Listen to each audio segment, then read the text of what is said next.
What's the deal, y'all? This your man King Eric, the Media Assassin, coming at y'all with another video. Be sure to subscribe, hit the like button for me. So I want to talk about All Eyes on Me.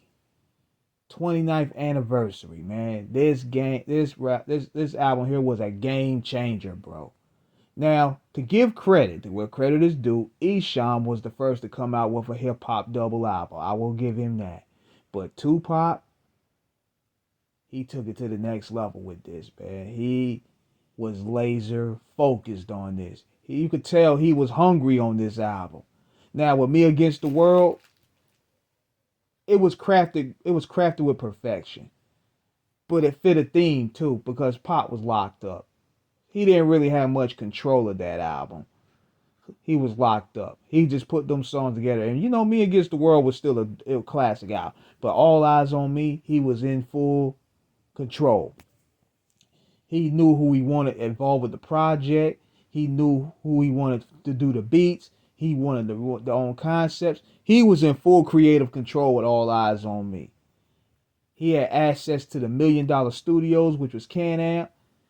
And then he aligned with Death Row Records. This was a ultimate power move right here. Now, did he sign? I don't know. I don't know the contractual logistics of that, but him aligning himself with Snoop Dogg, the Dogg Pound, Nate Dogg, I was like, bro, this is gonna be crazy. There's gonna be some dope music coming out of here.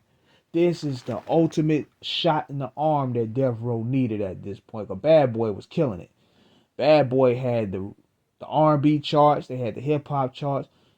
Pop coming to Death Row totally flipped the script, and he was on a mission. He completed this album in 2 weeks, 27 songs, and he got a lot more that didn't even make the cut, and he did it in a very strategic manner, because everybody wanted to know what he was gonna do, what he was gonna say.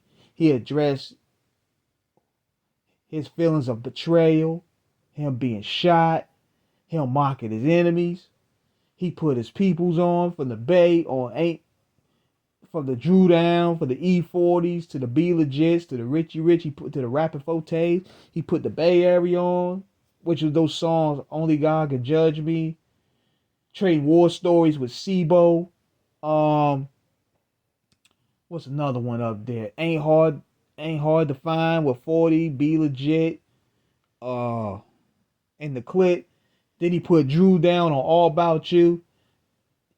That was a good look at him putting the bail. Then he wanted to reach out to the East Coast. He got Redman, Method Man, and all them on there on Got Your Mind Made Up. He wanted to give something to the club. So he had How Do You Want It? He had How Do You Want It? California Love, Thug Passion. Those songs right there was like party starters. Then he also had the gangster shit. He had Two of America Most Wanted with Snoop.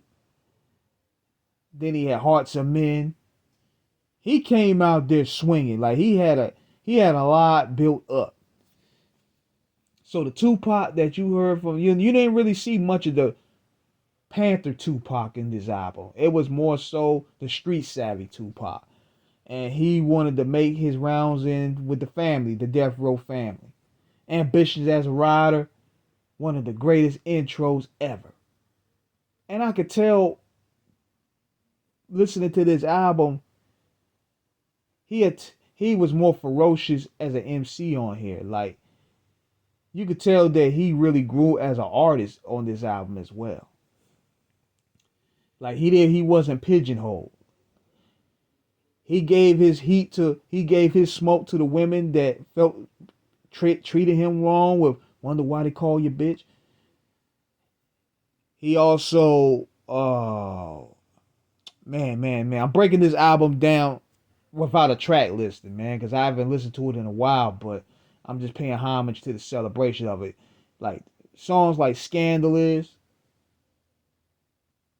talking about these skeezers, All About You. He was talking about his experiences with the average everyday women that he dealt with, the groupies, the buzz downs, the women that set you up. He was gaming people on that.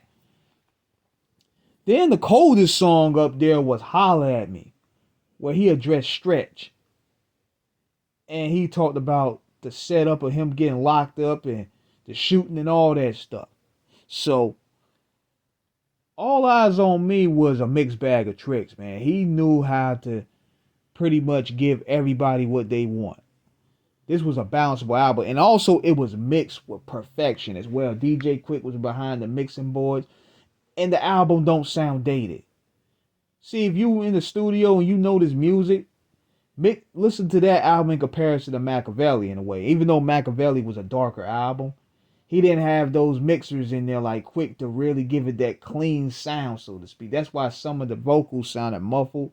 Some of the sounds sounded a little bit off, but it was raw. But All Eyes on Me was polished. It was clean. And you could play it within any era. Same with Doggy Style. Same with Dog Food. That's why I said the other day, sonically, this is one of the best albums to ever come out of hip hop. But anybody, you're not going to really find many deep songs on the album like that, except for Life Goes On and I Ain't Mad at You, and those were deep within themselves. But he went back to the roots of what made him an icon on Machiavelli. He went back to his Panther roots. He didn't really touch on much bases with that. This was more like a celebratory album. Him getting out of prison, him wanting to link up with new people, him enjoying the new fruits of his labor. But Machiavelli was where he went back to the roots. So, happy 29th anniversary to All Eyes on Me. I know this video gonna sound like I'm all over the place and scatterbrained because I'm just shooting from the hip. But definitely give this album a listen, man. This is King Eric signing out.